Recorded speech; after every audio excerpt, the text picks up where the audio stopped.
G'day, have I got a story for you? Check the disclaimer.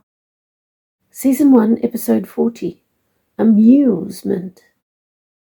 I heard the code words, Gatine photoshoot, which triggered me forward. I am immediately in control of the body.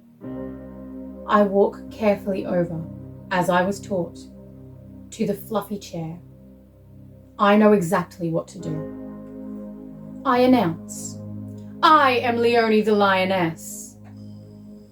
I can see that the client heard me. He seemed surprised and delighted. Good.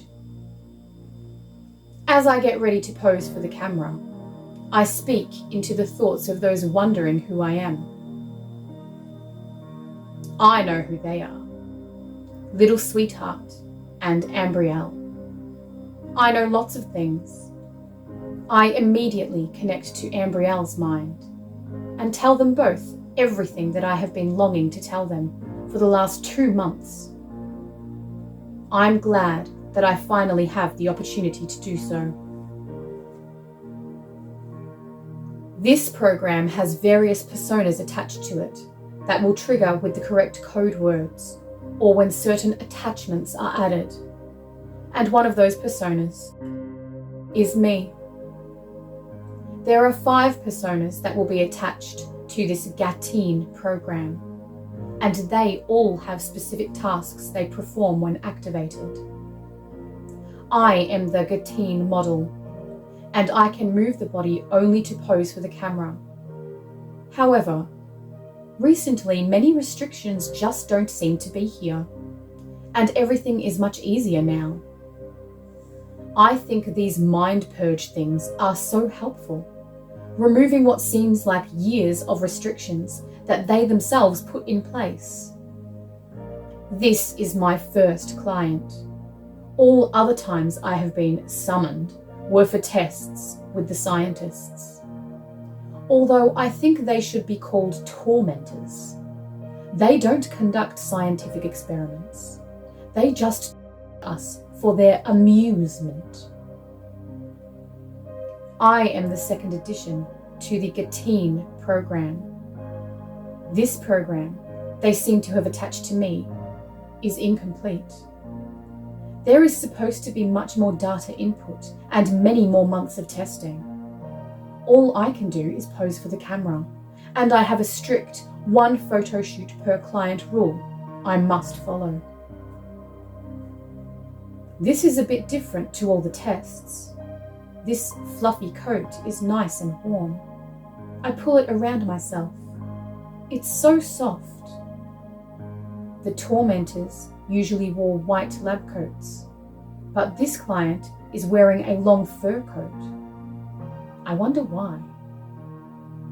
This fluffy coat that I am wearing is a nice change, though unexpected.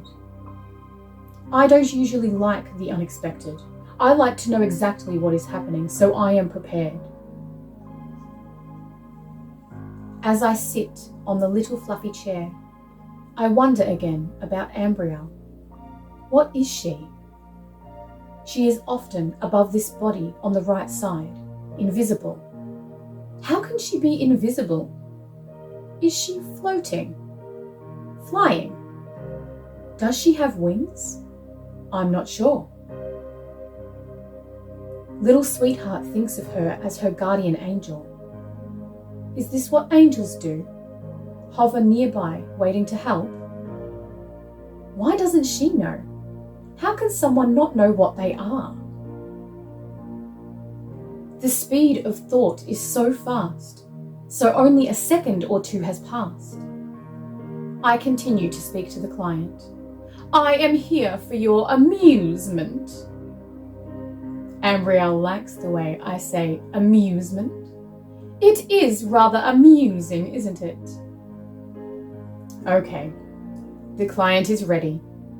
And I'm sure that with so many restrictions gone, I can control myself. I can feel it.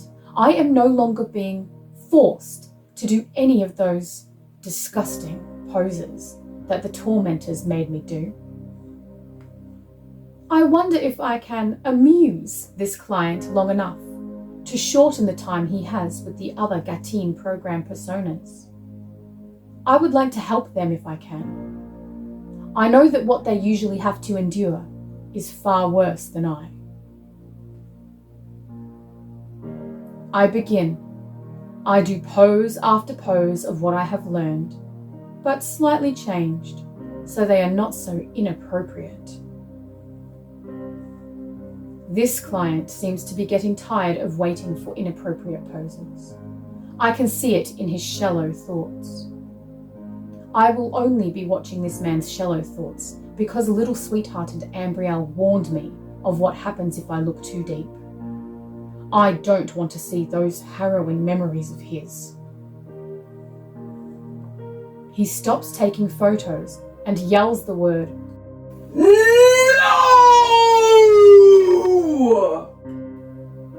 I cover my ears. He is so loud. How can he make one word last so long? Maybe he should spell it with 20 O's. He thinks this program is not working. Oh, I see what he wants. Well, I'm not going to do that. But I can make this more amusing. I stand on the chair, hold up the palm of my hand and say loudly, "Stop!" He stops, waiting to see what I do next. "How dare you interrupt my photo shoot with that ridiculous noise?" I say, with as much indignation in my voice as I can muster. Oh, what is that bunny program he is thinking about? I can keep him quite occupied for a long time with what he's thinking, although not quite in the way that he expects.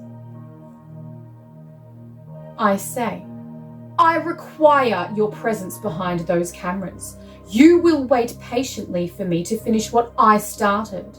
No more interruptions, please." He looks so unsure, so I continue. "Of course, you could just say the next code word to have the next persona in this Gatine program come forward." Okay, now I've got his attention. I can see in his thoughts that I wasn't supposed to know there was a Gatine program or personas that went along with it. He is wondering how I became so aware of these things, and if he has discovered a completely separate persona that was originally not intended to exist. Apparently, self-aware personas have never been invented in this manner before. Wow. He believes that his genius is responsible for my existence. Well, he is sufficiently amused and intrigued to find out where this is heading. I continue to speak. But the question is, will others in this Gatine program be as amusing as me? Probably not. I am the only lioness. Wow, that worked. I wasn't sure it would. He is back behind the cameras. The motion camera is now recording, and he's waiting to take photos with the other one. Now, I have to think of something quickly. I recall Little Sweetheart making up amusing lyrics to some song tunes over the past few weeks. I wonder, if I changed nursery rhyme lyrics, would that be amusing enough? Maybe he will forget his torturous plans, and I could use up all his time. I get off the chair and stand still, looking him directly in the eyes, which I wouldn't be able to do if the program was still working. I smile at him and say, "I'm Leonie, the lioness, and I would like to say, You could choose to be kind. You could be okay. Just change your mind. That is all it takes. You could be well liked. You could change your ways. Just change your mind. That is all it takes. Just change your mind. That is all it takes. He's watching me and listening to what I'm saying. He is not sure what to make of it, but it does seem like his amusement level has risen.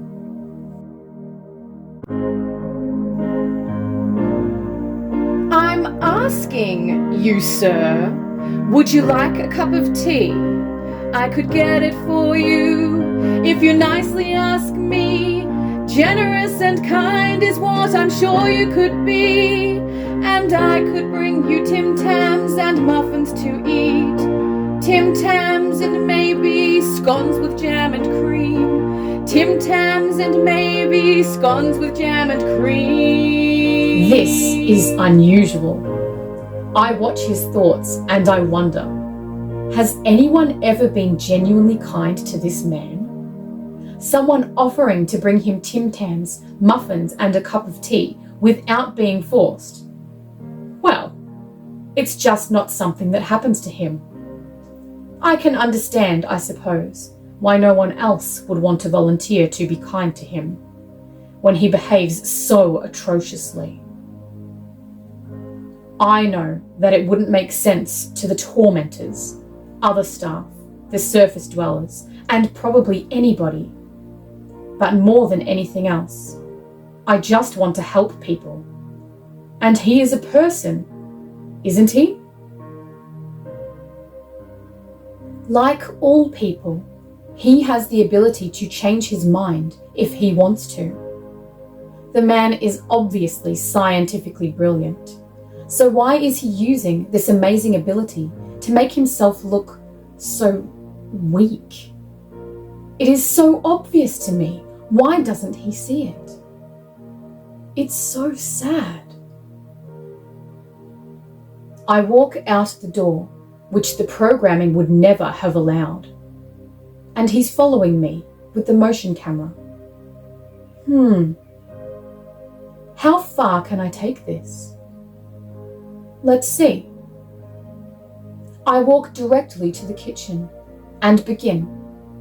I pull a chair up to the bench and stand on it to turn the kettle on. I wonder how they got electricity this far underground. Oh, I see. A generator. Actually a few. And extra ones in case any of them fail. I scan the contents of the cupboards with my mind and go directly to each thing I require. In a few minutes, I have a tray set with the good china, and I make him a cup of coffee with 1 sugar, since I noticed in his thoughts that he doesn't like tea. He watches me as I move the chair around to reach things, and get 2 Tim Tams and a scone with jam and cream ready for him, since I realised he likes scones far more than muffins. I hold the tray, resting on one hand up above my right shoulder, and while I can see that he is extremely amused and just a little bit pleased, I can also see that this is not really going to keep him amused for long. I quickly turn to look at him in the middle of the hallway and continue moving towards the photo shoot room by walking backwards. I say, "Come along and don't dawdle." I turn back again and hear a gasp behind me. Yes, he only just realised that when I turned, the tray stayed hovering in the air next to me, and I used both hands to gesture as I spoke. When I turned back, my hand went under the tray again. Now he is far more than just amused. When we get back to the room, I put the tray on the low table next to the couch. He sits on the tiny fluffy photo shoot chair and tells me that he wants the tray over there. I can see what he wants. He has the motion camera set up facing him. I bring the tray over and place it on the floor next to him, talking non-stop about how Tim Tams should be eaten. The opposite corners should be bitten off, and then it's used as a straw to drink a small portion of the coffee. I keep talking, as though he doesn't know. He does know, however, but I am trying to make this last as long as possible. The longer I take, the less time he will have for other personas. When the Tim Tam is sufficiently saturated with coffee, eat it quickly, before the chocolate on the outside melts. Otherwise, it can be extremely messy. Eventually, he tells me that the tray is too low, and I should make it hover next to him. I know that he wants this recorded on tape in the motion camera. I am determined to not do exactly what he wants. So I hover the 2 Tim Tams, the scone, and his coffee next to him, without the fine china. He was so shocked when the food all hovered next to him, but the look on his face when the coffee hovered next to him in a swirling motion, it was so funny. There was no way to drink it like that. I could see that he had completely forgotten about all the torture he wanted to put me through. Oh, now he's beginning to think awful things again. That didn't last long. Ambrielle is concerned to whom he would show the motion pictures he took. She advises that I delete them. I know how to do that. I was watching when Little Sweetheart did it recently. When he gets off the fluffy chair, the food and coffee return to the plate and cup on the tray, and I sit on the chair the way the scientists programmed the Gatine models to end their session. Well, almost. The way to sit at the end of these photo shoots is so humiliating. This time, however, I make it a bit different. I will not humiliate myself. This man is now over at the motion camera, fiddling with the mechanism, which appears to be stuck. He is imagining how he will be celebrated for his brilliant achievement. Apparently, I am supposed to be this achievement. As he thinks of the people he is about to impress, his expectation of their reverence, their admiration, and their wonderment is, well, ridiculously excessive. He leaves the room, carrying something from the motion camera, and quickly returns without it. He picks up the smaller camera and says loudly, "Gatine, photo shoot!" Can't he see that I'm sitting in the end position? The photo shoot has ended. He gets the camera ready, then repeats, "Gatine, photo shoot!" He frowns and asks, "Leonie?" I hear my voice say, Leonie is not a question. Leonie is a name. Maybe he didn't know that. My voice continues. I don't know the answer to Leonie. Where is Leonie? I think she's still here. I ask Leonie in her thoughts, who spoke? Is that the same voice that I heard before? I hear Leonie's voice. yes, it is. Her name is Kitty. She was the first persona in this Gatine program. She is here when the rest of us retreat. She won't be able to hear your thoughts. She has only been linked to Gatine program personas. The rest of us were not linked, so we are not restricted like Kitty. The Mangler yells, "Gatine, photo shoot! Leonie, come forth! Leonie, emerge!" Gatine! Photo shoot! While he is yelling, Gatine, come I forward! realise my body is repositioning itself on the chair. Gatine, model! Is this Leonie? Gatine, photo shoot! I hear her in my thoughts. Yes, it's me. Now my voice loudly says, Desist from calling out those code words again. You should know, one photo shoot per client. No matter what plans you've made or ignorance you feign, your model is no longer compliant. He responds with, Oh yes you will, I have plans for you. Gatine, photo shoot! Leonie, come forward! my voice continues speaking. Remember your plan and maybe one day we'll try it, but you'll have to wait till next time you're the client. It's amazing how quickly you've become so reliant on me, but for now it's goodbye, little client. For now it's time for goodbye, little client. For now it's time for goodbye, little client. Now he's stomping around the room screaming such foul language that I cover my ears with my hands. I suppose he doesn't realise how ridiculous he looks. Now standing staring at me, he is breathing heavily while trying to calm down. I can see that he is thinking that he will impress everyone with that video and then have me enter, showing that I have bonded to him. I know what bonded means, and I don't think that's possible. I wouldn't. I won't. I choose not to bond with a man who has such evil thoughts and actions. They can't make me, can they? I hear Ambrielle say in my thoughts that she's sure I would have to be convinced that he is genuinely nice for the bonding to work. I can see his thoughts. So it just won't happen. He speaks as succinctly as possible while trying to regain control of himself. The one photo shoot per client directive is for paying customers, not for me.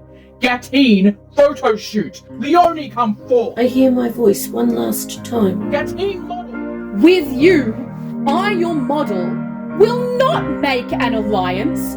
No way will we bond, no recruitment. Desist from requesting my presence, be silent. I will not stay for your amusement. There will be no bond, no recruitment. I will not stay for your amusement. Wow, his rage escalated quickly. Leonie is gone. He's screaming expletives again and throwing everything that he can lay his hands on. Oh, now he's coming towards me. As the Mangler picks me up by my left leg, I brace myself. I'm ready. The Mangler throws me across the room and I hit my head on the wall and land on other things that he threw there. He continues throwing things, trying to make sure they all land on me. Oddly enough, I can't feel it. Oh no. Is Kitty being hurt? My body pulls the fur coat off that I was wearing and holds it over me, covering my head and the upper part of my body.